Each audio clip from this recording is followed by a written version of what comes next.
오늘 발터 베냐민 세미나를 시작하도록 하겠습니다. 어, 아마 저희 하면서 더 몇 분 들어오실 수도 있을 것 같고요.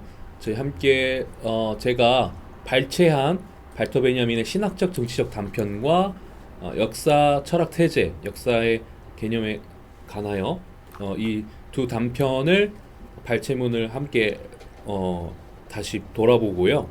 그리고 질의응답 저번 시간처럼 서로에게 또 이해가 가지 않았던 부분 혹은 한 번 더 살펴볼 부분들 질의응답하는 시간을 가짐으로써 1부를 마무리하고 그다음에 쉰 다음에 2부 순서를 진행을 하는 순서로 가겠습니다. 2부 순서 때는 각자 어떻게 텍스트가 읽혔는지 나누는 n분의 1 마이크 시간을 갖고요.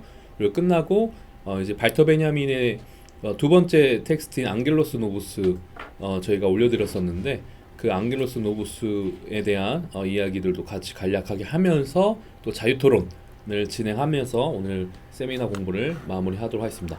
우선 제가 단톡방에 올려드렸던 발제 자료를 같이 읽어드리도록 하겠습니다. 그 전에 이상철 선생님께서 오늘 함께 참여하셔서 같이 공부하는 그런 튜터를 해주실까 했는데 일정이 갑자기 생기셔서 오늘 못 오셨고 다음에 강의가 아니라 세미나에 최대한 참여하셔서 같이 공부를 하실 수도 있다고 하니까 저희가 또 공부하면서 함께 또 이야기할 수 있다는 걸 좀 인지해 주시면 좋을 것 같습니다.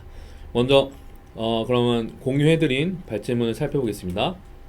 신학적 정치적 단편입니다. 1921년도에 써진 베냐민의 글입니다. 제가 읽는 걸 중심적으로 발제를 하겠습니다. 메시아 자신이 비로소 모든 역사적 사건을 완성시킨다. 그것도 메시아가 그 역사적 사건이 메시아적인 것에 대해 갖는 관계를 스스로 구원하고 완성하고 만들어낸다는 의미에서이다. 그렇기 때문에 어떤 역사적인 것도 그 자체로부터 메시아적인 것과 연관되기를 바랄 수 없다. 신의 왕국은 역사적 동력의 목표가 아니다. 세속적인 것의 질서는 신의 왕국에 대한 생각에서 구축될 수 없으며 그렇기 때문에 신전 정치는 아무런 정치적 의미도 가질 수 없고 오로지 종교적 의미만을 갖는다. 파란색은 제가 이해한 걸 요약한 내용입니다. 역사는 스스로 메시아적 의미를 만들어내지 못한다라고 베냐민이 얘기한 것 같고요. 메시아는 역사의 결과가 아니다. 어떤 역사가 점층적으로 메시아를 만들어가고 있거나 메시아에 도달하고 있는 것이 아니다. 그래서 역사의 발전 및 축적이 메시아를 만들어가지 못하고 역사 속 정치 체제가 신정 정치를 표방해도 그것은 정치적 의미가 아니라 종교적 상징인 것이다 라고 이해를 했습니다. 아마 아시는 분들도 저보다 잘 아시겠지만 그 당시에 종교 정치 신학을 얘기했던 칼 슈미트와의 대척점에 서 있던 베냐민이 그것과 반대되는 개념의 얘기를 하는 것 같은데 아마 어떤 기독교와 연관되어 있는 방식으로 이야기하는 그런 종교는 그냥 상징적 의미만 있는 것이고 그 종교가 안에 있는 특히 유대교 메시아적 그런 것들이 역사 안에 개념적으로 녹여 들어가 있어야 어떤 정치의 진정한 의미를 우리가 포착할 수 있다라는 얘기를 갖습니다. 두 번째 문단입니다. 세속적인 것의 질서는 행복의 이념에 정향해야 한다. 한 화살의 방향이 세속적인 것에 동력이 작용하는 목표를 나타내고 그 반대 방향이 메시아적 집약성의 방향을 나타낸다면 자유로운 인류의 행복 추구는 그 메시아적 방향과 멀어지려 한다. 하지만 자신의 길을 가는 어떤 것이 반대로 향한 길에 있는 다른 힘을 촉진할 수 있는 것처럼 세속적인 것의 세속적 질서 역시 메시아적 왕국의 도래를 촉진할 수 있다. 즉 세속적인 것은 그 왕국의 범주는 아니지만 하나의 범주이며 그것도 가장 적합한 범주들 중에 하나로서 바로 그 왕국의 지극히 조용한 다가옴의 범주이다. 왜냐하면 모든 지상의 존재는 행복 속에서 자신의 몰락을 추구하며 그러면서 행복 속에서만 그 지상의 존재는 그 몰락을 발견하도록 예정되어 있기 때문이다. 반면에 마음, 즉 내적인 개별적 인간의 직접적인 메시아적 집약성은 고통의 의미에서의 불행을 해치고 간다. 불멸로 인도하는 종교적 원상복구에는 몰락의 영혼으로 이끄는 속세적인 원상복구가 상응하며 이처럼 영원히 사멸해가는 총체적으로 사멸해가는 속세적인 것, 그 공간적 총체성뿐만 아니라 시간적 총체성까지도 사멸해가는 속세적인 것의 리듬, 이 메시아적 자연의 리듬이 행복이다. 이 몰락을 추구하는 일이 자연이라고 칭할 인간의 단계들에 대해서도 세계 정치의 과제이고 그것의 방법은 니힐리즘으로 불려야 한다. 이 부분 전 너무 어려워서 몇 번 반복해서 읽어봤는데요. 그래도 이 양반은 세속 질서와 정치는 행복을 지향을 합니다. 그러니까 뭐 인간이 행복하기 위해서, 내가 행복하기 위해서 어떤 질서와 정치가 그 명분으로 설정이 되어 있겠죠. 하지만 이 행복을 추구하는 것은 결국에는 그 몰락을 추구하게 된다는 겁니다. 왜냐하면 이 행복 상태가 된다는 건 메시아로부터 멀어지는 거잖아요. 이 메시아라고 하는 것은 어떤 행복, 그러니까 쾌로부터 멀어진 상태에서 보통 조건이 되기 때문에 오히려 행복은 메시아로부터 멀어지는 그런 몰락 상태가 되는데 그 몰락이 파국을 촉진하고 다시 무너지게 된다는 거죠. 쌓으면 쌓을수록 또 무너지게 되는데 그 무너지는 그 파국의 현장에서 오히려 메시아를 찾게 되는 그 메시아적 도래의 조건이 된다. 그런데 이 왕국, 여기서는 신의 왕국을 얘기하는 것 같아요. 이 신의 왕국이 지극히 조용히 다가온다 라고 하는 거고, 그래서 이 구조를 드러내는 게 정치의 역할이다라고 저는 이 텍스트를 이해했습니다. 다시 얘기해서 정치는 어떤 거냐면 행복을 지향한다, 우리가 행복하자, 이런 단순한 어떤 정책이 아니라 어떤 현실에서 포착되는 그 파국들, 그 파국들에서 그 메시아적 도래를 발견하고 그것의 구조를 드러내는 거. 그래서 결국에는 저희 이따가 볼 역사의 개념에 대하여에도 나오지만 사실 그런 어떤 유물적 사관의 그 밑에 기저에는 그 메시아적 도래라는 그 신학적 내용이 도사리고 있다, 은폐되어 있다라고 하는 그런 내용인 것 같습니다. 좀 심오하고 어려운 건데 역사의 개념에 대하여를 또 같이 읽으면 저희가 조금 이미지화 될 수 있다 생각합니다. 그럼 역사의 개념에 대하여로 넘어가겠습니다. 1장입니다. 한 자동기계가 있었다고 알려져 있는데 이 기계는 사람과 장기를 둘 때 이 사람이 어떤 수를 두든 반대수로 응수하여 언제나 그 판을 이기게끔 고안되었다. 터키 복장을 하고 입에는 수연통을 문 한 인형이 넓은 책상 위에 놓인 장기판 앞에 앉아 있었다. 거울 장치를 통해 이 책상은 사방에서 훤히 들여다볼 수 있다는 환상을 불러일으켰다. 실제로는 장기의 명수인 꼽추 난장이가 그 속에 들어앉아 그 인형의 손을 끈으로 조정하고 있었다. 사람들은 이 장치에 상응하는 짝을 철학에서 표상해 볼 수 있다. 역사적 유물론으로 불리는 인형이 늘 이기도록 되어 있다. 그 인형은 오늘날 주지하다시피 왜소하고 흉측해졌으며 어차피 모습을 드러내어서는 안 되는 신학을 자기 편으로 고용한다면 어떤 상대와도 겨뤄볼 수 있다. 그러니까 저는 이걸 그렇게 생각했습니다. 그 여기서 말하는 그 늘 이기는 그 말은, 인형은 역사적 유물론으로 얘기되는 건 막스주의를 얘기하겠죠.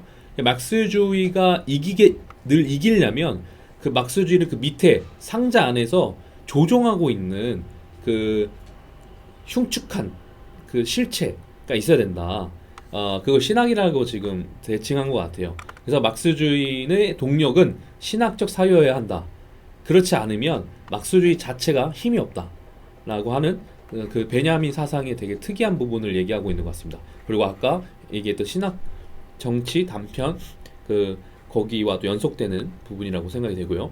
2장으로 가겠습니다. 우리에게서 부러움을 이끌을 수 있는 행복은 우리가 숨 쉬었던 공기 속에 존재하고 우리가 말을 걸 수 있었을 사람들, 우리 품에 안길 수 있었을 여인들과 함께 존재한다. 달리 말해 행복의 관념 속에는 구원의 관념이 포기할 수 없게 함께 공명하고 있다. 역사가 대상으로 삼는 과거라는 관념도 사정이 이와 마찬가지다. 과거는 그것을 구원으로 지시하는 어떤 은밀한 지침을 지니고 있다. 우리 스스로에게 예전 사람들을 맴도던 바람 한 줄기가 스치고 있지 않은가? 우리가 귀를 기울여 듣는 목소리들 속에는 이제는 침묵해버린 목소리들의 메아리가 울리고 있지 않은가? 과거 세대의 사람들과 우리 사이에는 은밀한 약속이 있는 셈이다. 그렇다면 우리는 이 지상에서 기다려졌던 사람들이다. 그렇다면 우리에게는 우리 이전에 존재했던 모든 세대와 미약한 메시아적 힘이 함께 주어져 있는 것이고 과거는 이 힘을 요구하고 있는 것이다. 이 요구는 값싸게 처리해버릴 수 없다. 역사적 인물론자는 그것을 알고 있다. 저는 이 부분을 항상 읽을 때마다 소름이 돋는 것 같아요. 현재를 사는 이들은 과거가 기다리고 있었던 사람들, 즉 우리는 기다려졌던 사람들, 이는 우리에게 메시아적인 힘이 주어져 있다. 그러니까 저는 이렇게 표현했거든요. 현재가 과거를 구원한다. 그러니까 우리 이 현재에는 항상 과거에 있는 사람들의 목소리와 메아리들 그런 것들이 들리게 된다라는 거죠. 그렇기 때문에 이 구원이라고 하는 것은 어, 과거에 우리를 기다리고 있던 그러니까 과거에 있는 사람들이 해방을 기다린다고 했을 때 미래에 어떤 무언가를 기다렸다는 걸 상정하면 그 미래는 지금 현재 사는 우리라는 거잖아요. 그러면 우리가 그 기다렸던 사람으로서 우리에게는 그 메시아적 힘이라는 게 있다. 그렇기 때문에 이 메시아적 힘을 갖고 미래를 상상하고 희망하는 것이 아니라 이 메시아적 힘으로 과거와 소통하고 대화하는 그러한 역사관의 구도가 좀 이미지화되는 것 같고 이게 너무나도 신학적인 느낌이 좀 들어서 되게 인상 깊었다 생각이 들었습니다. 3장입니다. 사건들은 그것들의 크고 작음을 구별하지 않고 헤아리는 연대기 기술자는 그로서 일찍이 과거에 일어난 그 어떤 것도 역사에서 상실되어서는 안 된다라는 진리를 중시한다. 물론 구원된 인류에게 비로소 그들의 과거가 완전히 주어지게 된다. 이 말은 구원된 인류에게 비로소 그들의 과거의 매 순간순간이 인용 가능하게 될 것이라는 뜻이다. 살았던 순간들 하나하나가 최후의 심판일이 될 날의 의사 일정의 인용 대상이 될 것이다. 4장입니다. 마르크스의 훈련된 역사가가 늘 목전에 두는 계급투쟁은 투박한 물질적인 사물들을 둘러싼 투쟁인데 이러한 것들이 없이는 섬세하고 정신적인 것들도 있을 수 없다. 오타야 죄송합니다. 그럼에도 계급투쟁에서 이 후자의 것들은 승리자에게 떨어지는 전리품이라는 관념과는 다른 모습으로 주어져 있다. 그것들은 확신, 용기, 유머, 간계, 불굴의 투지로 이 투쟁 속에 살아있으며 먼 과거에까지 영향을 미친다. 그것들은 일찍이 지배자들의 수중에 떨어졌던 모든 승리를 새로이 의문시할 것이다. 꽃들이 머리를 태양 쪽을 향하듯이 은밀한 종류의 항일성에 힘입어 과거는 바로 역사의 하늘에 떠오르고 있는 태양을 향하려고 애쓴다. 모든 변화 중에서도 가장 눈에 띄지 않는 이 변화를 역사적 인물론자는 놓치지 말아야 한다.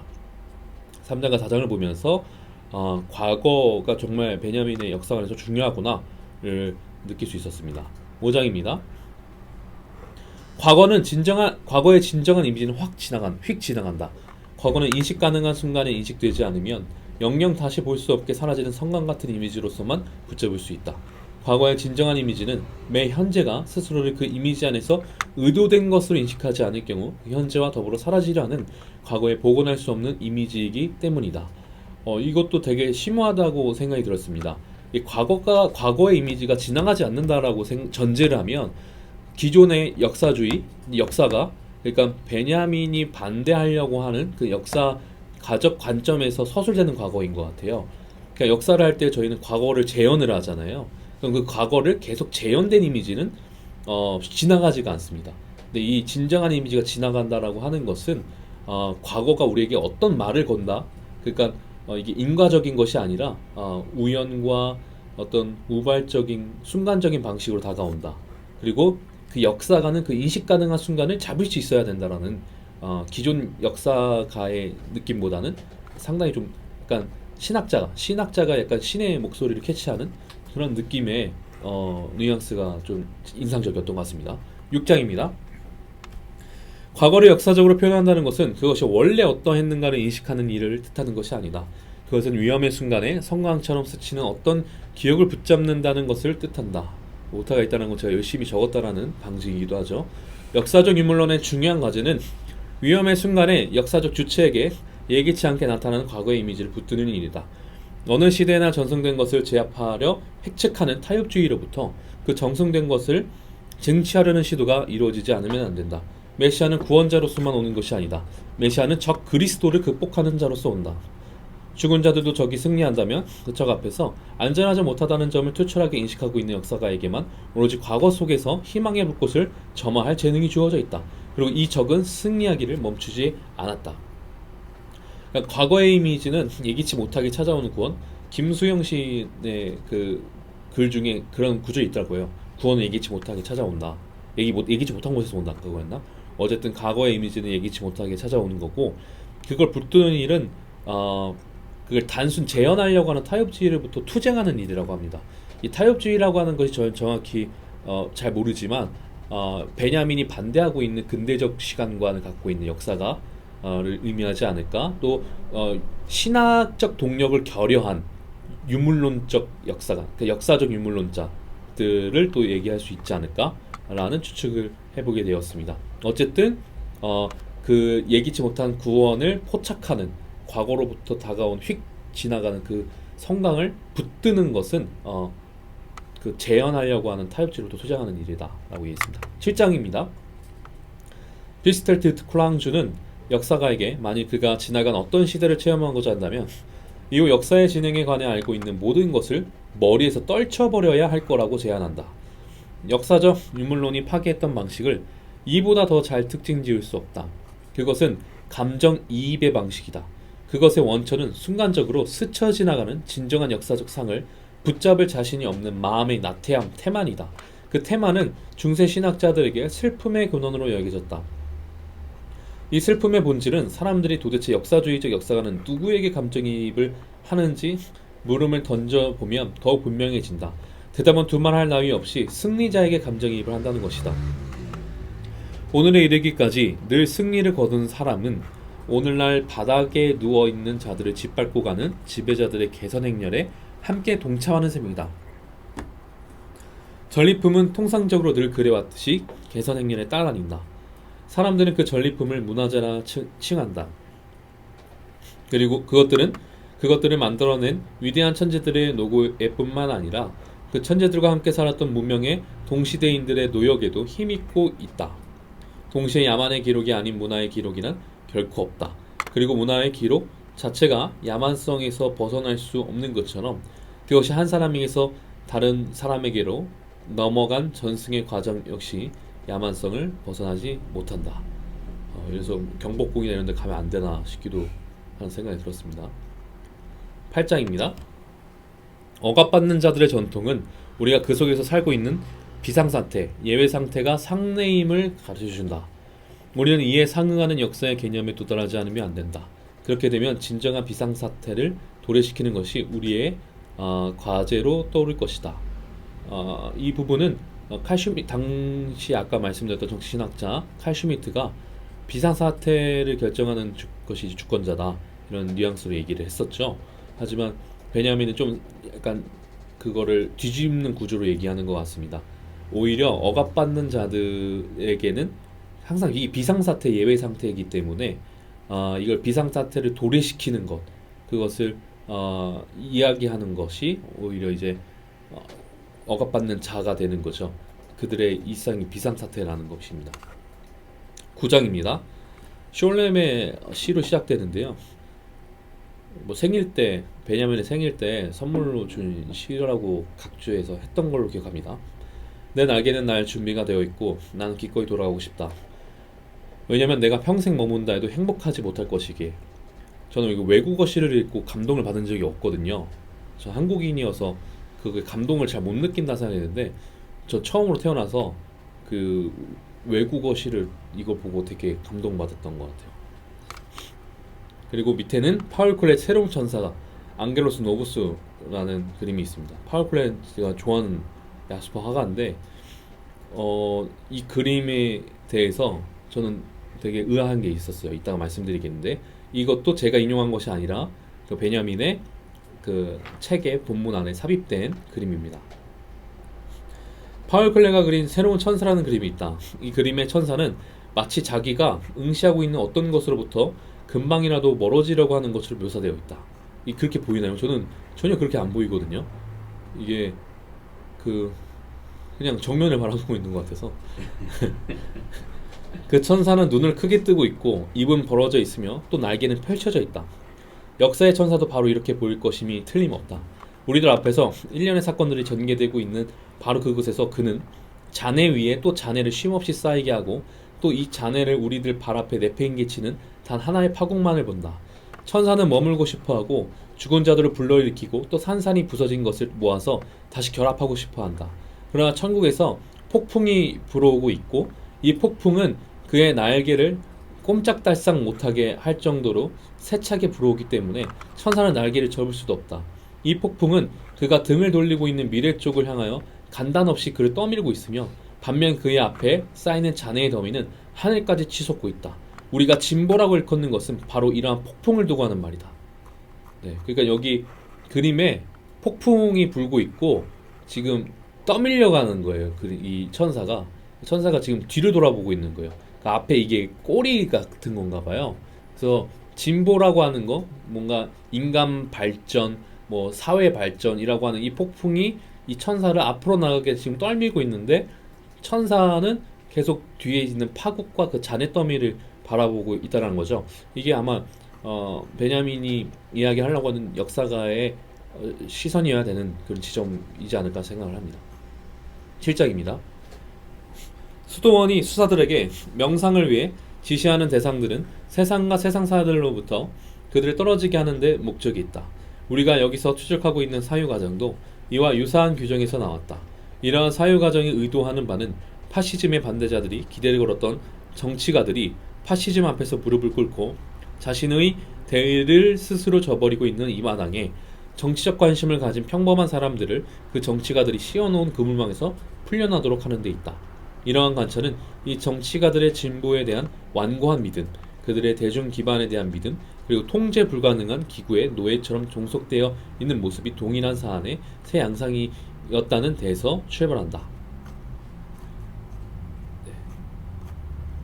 11장입니다. 처음부터 사회민주주의가 깃들어 있던 타협주의는 그들의 정치적 전술뿐만 아니라 그들의 경제적 관념들에서도 찾아볼 수 있다. 그 타협주의가 이후에 붕괴를 가져온 원인이다. 자신들이 시대의 물결을 타고 간다는 견해만큼 독일 노동자 계급을 타락시킨 것은 없다. 기술의 발전이 그 계급에게는 그 계급이 타고 간다고 생각하는 흐름의 낙처로 여겨졌다. 여기서부터 기술의 진보 과정 속에 있는 공장 노동이 정치적 업적을 나타낸다고 생각하는 환상에 이르는 것은 단 한 걸음이면 족하다. 아까 앙게로스 노보스의 그림과 이어지는 그런 이미지인 것 같습니다. 진보를 낙관적으로 믿었던 그런 이야기인데요. 요제프 디지케는 이렇게 선언한다. 노동은 새 시대의 구세주를 뜻한다. 노동이 개선되면 지금까지 어떤 구원자도 성취하지 못하는 것을 성취할 부가 생겨날 것이다. 요제프 디지케는 사회민주주의자라고 합니다. 노동의 본질에 대한 이처럼 속류 마르크스주의적인 개념은 노동자들이 노동의 산물을 이용할 수 없는 한 그 산물이 그들 스스로에게 어떤 효과를 가져올 것인가의 물음을 오랫동안 숙고하지 않는다. 그러한 노동 개념은 자연 지배의 진보만을 보고 사회의 퇴보는 보려고 하지 않는다. 그러한 노동 개념은 나중에 파시즘에서 나타나게 될 기술주의적 특징들을 이미 보여준다. 1848년 3월 혁명 이전 시대의 사회주의적 유토피아에서의 자연 개념에서 벗어나 불길한 조짐을 보이며 부각된 자연 개념이 그러한 특징들 가운데 하나다. 이런 식으로 이해된 노동은 이제 자연의 착취로 귀결되는데 사람들은 소박하게 만족해하면서 프롤레타리아 계급의 착취에 그 자연의 착취를 들이시켰다. 12장입니다. 역사적 인식의 주체는 투쟁하는 억압받는 계급 자신이다. 마르크스에서 그 계급은 해방의 과업을 과거에 때려눕혀진 자들의 세대들 이름으로 완수하는 최후의 억압받고 복수하는 계급으로 등장한다. 사회민주주의는 노동자 계급에게 미래 세대들의 구원자 역할을 부여하는 것을 좋아했다. 그들은 그로써 노동자 계급이 지닌 가장 강력한 힘에서 그 힘줄을 잘라버리고 있다. 노동자 계급은 이 훈련 과정에서 증오와 희생정신을 모두 망각하였다. 왜냐하면 그들은 해방된 자손의 의상에서가 아니라 억압받은 선조의 이미지에서 그 자양을 취하기 때문이다. 13장입니다. 사회민주주의 의론은 그리고 그 실천은 더욱더 현실에 근거를 두지 않고 교조적인 요구를 갖는 진보 개념에 의해 규정되었다. 사회민주주의자들의 머릿속에 그려진 진보는 우선 인류 기술과 지식의 진보만이 아니라 인류의 진보 자체였다. 둘째로 그것은 무한한 완성 가능성에 상응하는 종료시킬 수 없는 진보였다. 셋째로 그것은 자동적으로 직선이나 나선형의 궤도로 진행하는 본질적으로 저지할 수 없는 진보였다. 이 세 가지 속성 모두 논란의 여지가 있으며 각각의 속성의 비판을 가할 수 있다. 하지만 그 비판이 가차없는 비판이 되려면 이 속성들 모두의 배경을 파헤쳐보고 그 속성들의 공통점이 무엇인지를 밝히지 않으면 안 된다.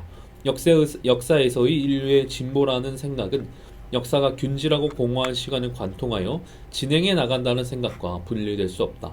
이러한 진행에 대한 비판이 진보에 대한 생각 일반에 대한 비판의 토대를 형성해야 한다. 14장입니다. 역사는 구성의 대상이며 이때 구성의 장소는 균질하고 공허한 시간이 아니라 지금 시간으로 충만된 시간이다.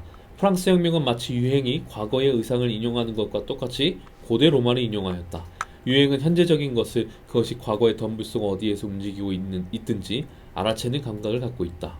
유행은 과거 속으로 뛰어드는 호랑이의 도약이다. 다만 그 도약이 지배계급이 지휘를 하고 있는 경기장에서 일어나고 있을 뿐이다. 역사의 자유로운 하늘 아래에서 펼쳐질 그와 같은 도약이 마르크스가 혁명을 파악했던 변증법적 도약이다. 15장입니다. 역사의 연속체를 폭파한다는 의식은 행동을 하는 순간에 있는 혁명적 계급들에게서 특징적으로 나타난다. 대혁명은 새로운 달력을 도입하였다. 달력이 시작하는 날은 역사적 저속 촬영기로서 기능을 한다.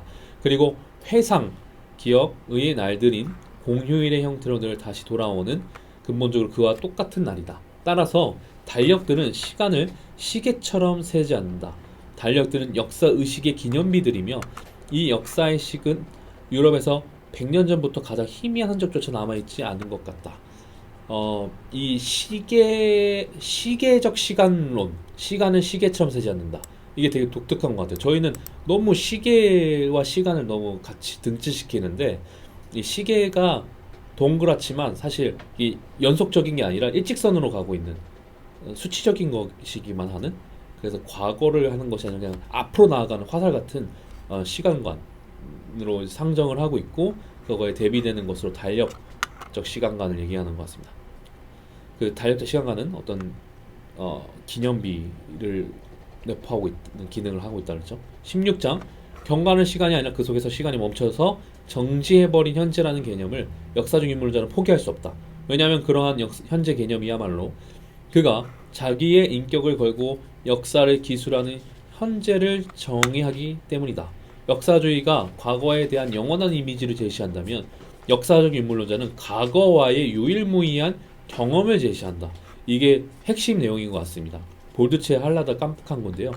역사주의가 과거에 대한 영원한 이미지를 제시한다면 역사적 인물론자는 과거와의 유일무이한 경험을 제시한다. 그래서 베냐민은 역사주의를 반대하는 미래로 그 화살처럼 향하는 그 역사주의를 반대하고 역사적 인물론자의 태도로서 이 과거의 유일무이한 경험을 제시하는 시간관을 제안하고 있습니다. 17장입니다. 역사주의가 보편사에서 그 정점이 이루는 것은 당연하다고 할 수 있다. 유물론적 역사 서술은 방법론적으로 어떠한 다른 종류의 역사보다 바로 이러한 보편사와 비교해보면 아마 가장 뚜렷이 구별될 것이다. 보편적 세계사는 아무런 이론적 장치도 갖고 있지 않다. 보편사의 방법론은 가산적이다. 그것은 균질하고 공허한 시간을 채우기 위해 사실의 더미를 모으는데 급급하다. 그 유물론적 역사 서술은 이와는 반대로 하나의 구성의 원칙에 근거를 둔다.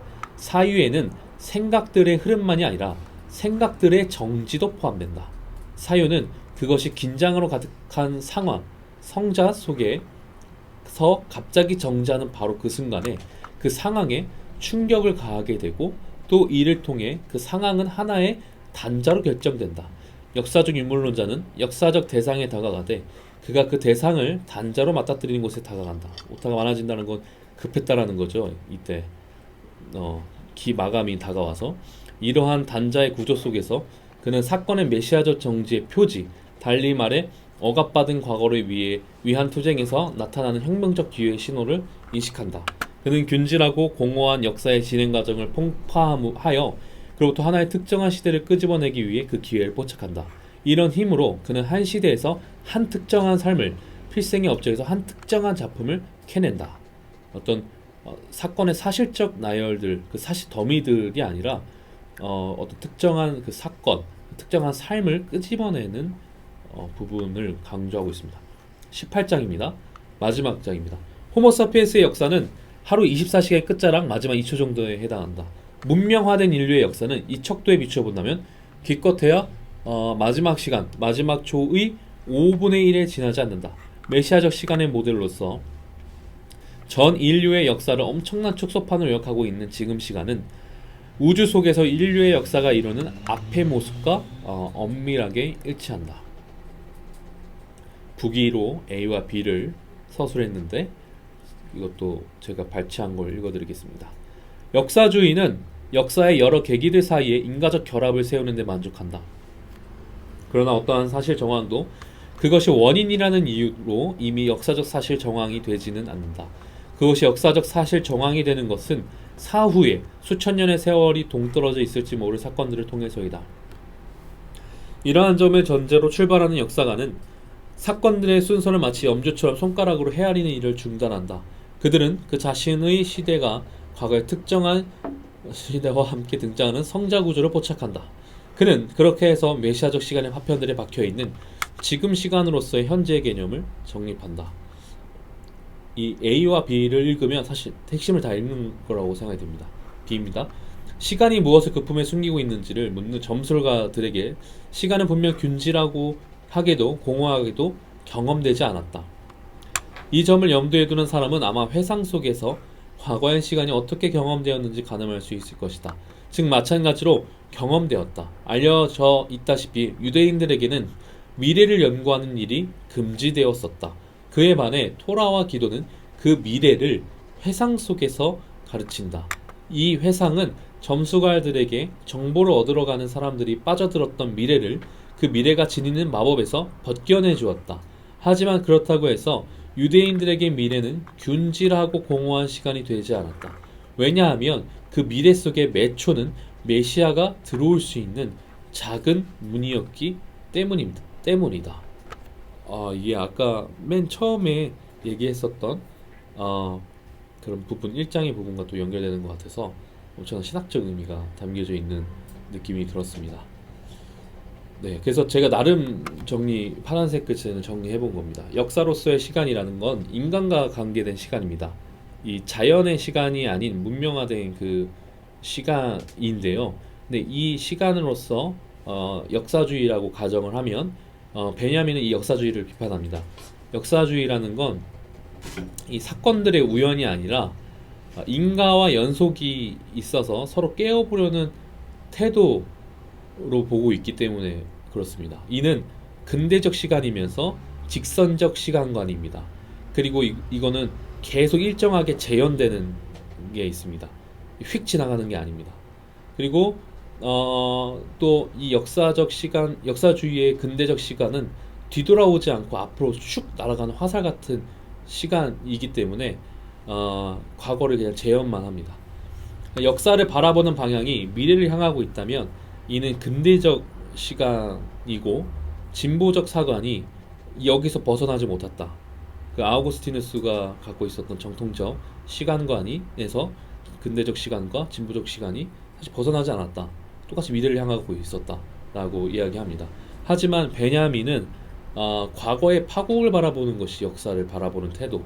그러니까 앞으로 나가는 화살처럼 일직선의 시간관을 갖는 것이 아니라 계속, 그러니까 그 앙글로스 노부스처럼 바람에 날아가도 뒤를 돌아봐서 그 파국의 더미들을 보는 그 태도가 필요하다. 그것이 역사다라고 역사 철학 태제를 이야기하는 것 같습니다. 그래서 제가 토론 주제로 제안 드리는 거는 미래의 희망을 이야기하는 방식의 그리스도교 구원론. 그리스도교 구원론도 사실 여러 가지가 있겠죠. 한데 뭐 클래시컬이라고 표현해야 될까요? 클래식한 미래의 희망을 이야기하는 방식으로 그리스도교의 구원론이 이야기된다면 그거는 베냐민에 의해서 거부된다고 이해할 수 있을까?